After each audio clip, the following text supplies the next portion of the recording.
leg hip. Our film size is going to be a 14 by 17. It will be in the bucket crosswise. Technical factors, we use automatic exposure control, 77 to 81 kV. So we're going to have the patient lying supine on the table. There will not be any shielding for the pelvis and the bilateral pelvis because they're actually the area we're looking at.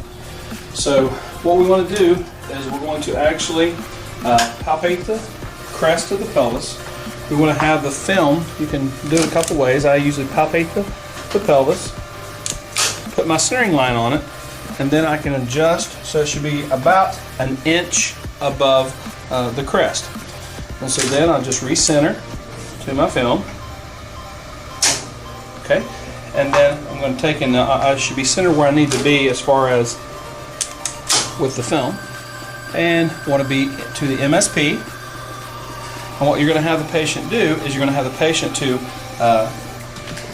internally rotate the legs, the feet, spread the feet, rotate them in about 15 to 20 degrees. What that will do is put the greater trochanters into profile, and this is how we'll shoot this film. SID will be 40 inches.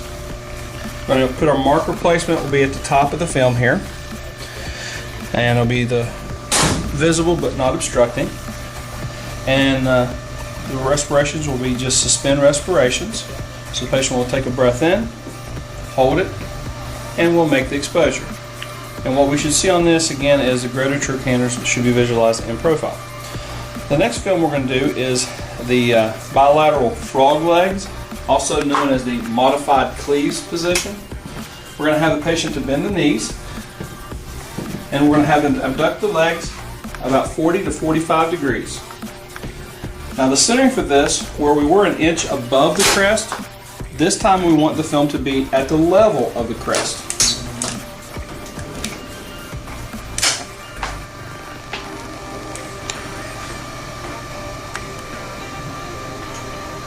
Okay, and then we're going to recenter.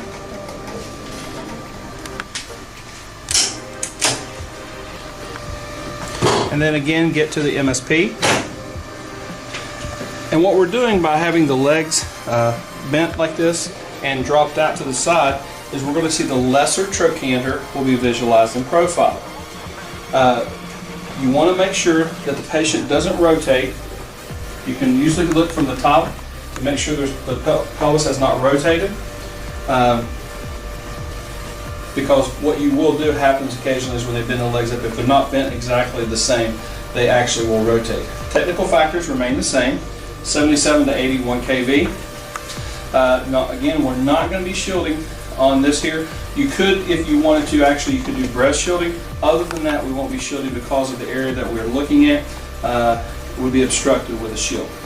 Film size again is 14 by 17 crosswise, and respirations will be just suspend, and we'll make the exposure here.